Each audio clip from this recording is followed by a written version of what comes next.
Otumba, um livro nacional autopublicado pela Wiclap. O autor é Luiz Henrique Silva. Do que se trata o livro? É sobre um rapaz que vem para uma vila indígena. Ele surge descendo um rio, ele está muito machucado. Alguém arrancou toda a pele das costas dele, ele está com um machucado feio na cabeça. E as pessoas acreditam que ele está até morto no começo. Aí uma mãe e uma filha acham o corpo dele descendo do rio, tiram ele do rio. E a sacerdotisa da tribo tá prestes a esquartejar o corpo dele para que eles possam comer o corpo dele depois. Porque eles acreditam que cadáveres nesse lugar apodrece a terra. Então era a tradição deles, eles iam comer o corpo dele. Mas ele respira, ele não morreu, ele é o protagonista do livro. E porque ele estava falando essa palavra de novo, Otumba, Otumba, Otumba, a filha da mulher que encontrou ele acaba dando esse nome para ele. E depois disso elas levam ele para casa delas e cuidam dele até ele se recuperar. E depois disso ele tem que se decidir o que ele vai fazer da vida dele, porque ele não se lembra de mais nada. Ele vai ficar na tribo, ele vai sair. E realmente falar qualquer coisa além disso já é um grande spoiler, porque o livro é super fininho, ele tem 50 páginas, eu li ele em 1h30, eu acho, e eu não leio rápido. Acho que é totalmente plausível que você leia ele em 40 minutos, sei lá. Então, pontos positivos do livro. Primeira coisa, a cultura indígena, nacional, se passa num passado mítico do Brasil, achei super interessante isso. Não é uma coisa que você vê todo dia no mundo de fantasia, mesmo nos livros brasileiros, geralmente é sempre Europa medieval genérica. Isso daqui foi um contraste bastante interessante, realmente refrescante de se ler. Mesma coisa pode-se dizer com o cenário, uma floresta tropical, não é algo que você vê todo dia em livros, assim, né? Até a importância que isso gera para os caçadores da cultura, assim, o ritual de passagem deles e tudo mais. Os personagens, falando nisso, eu achei eles muito interessantes, eles são bastante individuais, não é tipo todo mundo da tribo pensa do mesmo jeito e todo mundo da tribo é igual. Cada um tem uma personalidade bem única e diferente. E alguns são mais heróicos, outros são mais vilões, né? Eu achei que realmente parecia uma sociedade humana normal ali. E por incrível que pareça, mesmo esse livrinho de 50 páginas, ele tem vários acontecimentos, ele tem pelo menos 4 clímaxes na história. Eu fiquei surpreso com isso, porque sempre tinha alguma coisa nova acontecendo. Eu achei que ia ser no máximo uma história só, mas não, teve vários acontecimentos. E o livro tem ilustrações também, o que é sempre um ponto positivo. Agora, pontos negativos. Porque, como eu disse, é um livro super fino, não dá de falar muita coisa sem dar spoiler, então já vamos para o ponto negativo. É um livro seco, cara. Ele não tem muita narração, muita descrição. A impressão que deu foi até de ser um roteiro, sabe, para um HQ ou um jogo. Uma coisa acontece num parágrafo só, assim, um clímax inteiro, e o próximo parágrafo já é uma coisa totalmente diferente, sabe? Um personagem diz que vai fazer uma coisa tipo, não, semana que vem eu faço isso. E tipo, no próximo parágrafo ele já tá fazendo aquela coisa sem interrupção nenhuma, sabe? Acontece um clímax e não dá nem oportunidade de afundar aquilo, de impactar realmente. Outro ponto negativo que é meio nitpicking, meio besteira, mas eu acho que é importante ainda assim, é a sinopse do livro, cara. Olha só a sinopse. Na região dominada pelo reino Ashaninka, um garoto aparece na pacata tribo de Dori e muda o destino de muitas pessoas. Quem é ele? De onde ele veio? Essas e outras perguntas dão um pontapé inicial nesta jornada. Até aí tudo bem. Perfeitamente normal, meio básica, mas totalmente aceitável essa sinopse. Aí vem a segunda parte da sinopse, que é umas 3 vezes maior do que a primeira. E é isso que ela diz. A cultura de uma nação é sua identidade. Mitos enriquecem a história de um povo. Vemos isso na mitologia grega, romana, britânica e por aí vai. As grandes sagas mitológicas inspiram ao heroísmo, a lealdade e o sacrifício pelo bem maior. O Brasil tem uma mitologia riquíssima e, ao meu ver, pouco explorada, limitando seus contos infantis. Isso é muito pouco para uma cultura tão vasta. O Dumba busca dar um primeiro passo nesse longo caminho de divulgar os mitos nativos brasileiros, para todos os públicos. Junte-se a nós nesse propósito e divirta-se. Tipo, tá, eu concordo com o autor com tudo que ele disse aqui, mas isso não tem cabimento na sinopse, cara. Isso devia estar no pós-fácil, no pré-fácil, até na autobiografia do autor.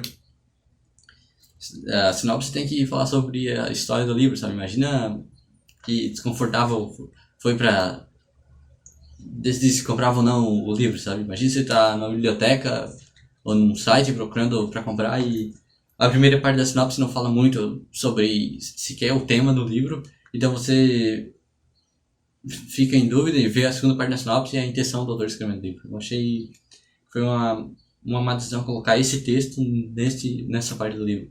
Podia até ter deixado em outra parte, né? E outra coisa, o título do livro é o nome do protagonista, cara. Eu acho que essa não é uma decisão muito boa, nunca.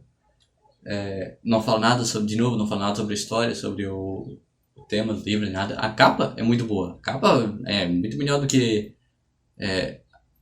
a sinopse ou o título do livro. Até a fonte que foi usada para escrever o nome do protagonista aqui, a decoração ao redor da caixa onde está escrita Otumba, a pintura facial no rosto dele, a onça que ele está usando como capacete, as penas, falam muito mais da história do livro, dos temas abordados. Só de olhar a capa você consegue entender muito mais sobre o livro do que lendo a sinopse, sabe? Também tiveram alguns errinhos de português, mas na verdade isso daí talvez até um ponto positivo, porque tiveram bem poucos erros de português que eu encontrei aqui. Em livros autopublicados geralmente se encontra muito mais. A foto de descrição podia até melhorar um pouco os pontos positivos, né? Tipo, eu falei que é uma floresta tropical e tudo mais, mas isso não é realmente muito explorado na descrição, sabe? Só diz, tem árvores ao redor e ele atravessa elas, sabe? Acho que podia ser... É um cenário que você não vê todo dia em um mundo de fantasia, sabe? Acho que seria interessante se tivesse mais uma profundidade pra ele. E a partir daqui eu já vou entrar em spoilers, porque é difícil comentar sobre um livro tão pequeno sem entrar mais a fundo nele. Tudo bem, cara. Os acontecimentos do livro. O rapaz, o Otumba é levado para essa vila, ele tem olho vermelho e... Sabe, é misterioso, não tem memória, eles acham que ele talvez seja até um criminoso, e o conselho da tribo tá decidindo se vai matar ele ou não. Então os caras dizem, não, a gente vê se ele realmente pode pelo menos ser útil pra gente, assim, né? Então eles fazem ele pegar um lance de madeira e atirar ela contra uma árvore pra ver se ele pelo menos pode servir como um caçador pra eles, por exemplo. E é entendível, né?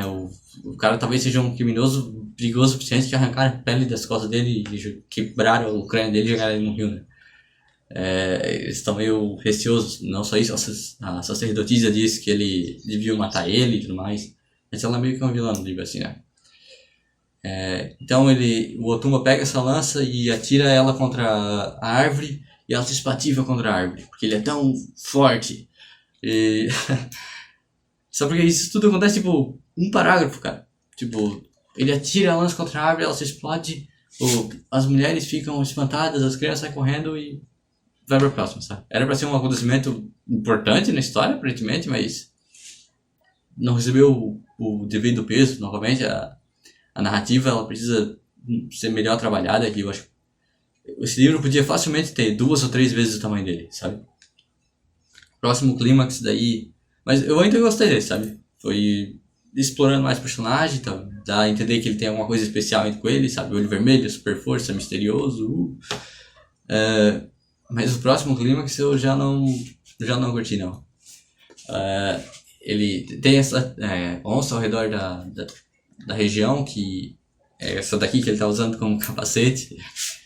E ela... eu gostei do jeito que ela é tratada até, sabe? Parece até um monstro místico do jeito que eles tratam ela. E eu achei isso bem interessante. Até o jeito que eles tratam a segunda lança que eles dão pro Otumba, que é feita de pedra, que é mais resistente do que a que era puramente de madeira dele antes. Achei interessante, tem uma vibe até mística ao redor dessas coisas, mesmo que a gente saiba que seja natural, né? Uma das vantagens de trabalhar com um período, sabe, super anciãos. Mas a luta entre o Otumba e a onça, eu achei super palha, cara, porque eu já tava esperando que ele usar a super força dele como uma arma, né? Que fosse o clímax anterior fosse um foreshadowing de como ele ia batalhar contra o irmão. Mas não, a onça se mata, sabe? A onça pula em cima dele com a lança e pronto.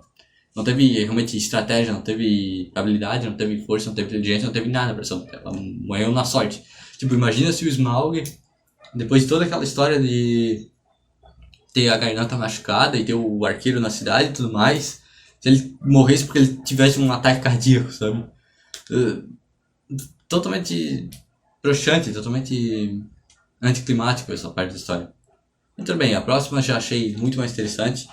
Teve um monstro, dessa vez realmente sobrenatural, um pássaro gigante que sequestrou o príncipe do império que controla essa região aqui. E ele levou esse príncipe pro ninho dele, onde estavam os ovos, porque ele estava esperando os ovos dele dela, né? Chocar, e para os passarinhos comer o príncipe, sabe? Para eles terem a primeira caça sem realmente correr nenhum perigo real. Eu achei essa uma razão bem bacana. Pela primeira vez o dragão teve uma boa razão para sequestrar a princesa, né? E a luta entre o Otumba e esse pássaro gigante foi bem mais interessante do que contra a onça. Ele teve que realmente usar habilidade, inteligência e poder dele. E o próximo clímax também foi bem legal e surpreendente. Foi até o que mais me surpreendeu. Porque tava esperando um final feliz, sabe? Uma história bem básica, assim. Um final bem conto de fadas pra ele. Mas não, várias pessoas morreram. Então, quando o príncipe foi sequestrado pelo pássaro, o rei ele tinha banido o sacrifício humano antes, mas quando o filho dele foi sequestrado, ele restituiu o sacrifício humano. A mulher dele convenceu ele que o filho dele foi sequestrado por esse monstro porque os espíritos estavam nervosos com eles. Então ele recolhe várias meninas das aldeias e começa a sacrificar elas. Sabe, eu tava esperando que o Otumba ia chegar bem na hora certa, trazer o príncipe e salvar o dia. Mas não, várias pessoas morrem antes dele salvar a menina principal aqui. E falar na menina principal, outro ponto positivo do livro. Ela é um docinho, um amorzinho. Muito bem, o veredito final então. Vale a pena comprar o livro ou não? Vale, eu recomendo sim. Eu acho que só pela temática do livro e a mitologia abordada e as culturas abordadas, eu acho que já vale a pena, sabe? Mas eu recomendo grandemente comprar a versão e-book do livro, porque a versão física dele aqui não é barata, cara. Ele é R$30. Se você comprar pela Amazon é mais do que R$30. E, pô, é o preço de um livro que 10 vezes maior, literalmente, sabe? Mas a versão de e-book eu acho muito mais justa, uns R$5 e vale a pena sim, eu recomendo sim. Links de compra na descrição.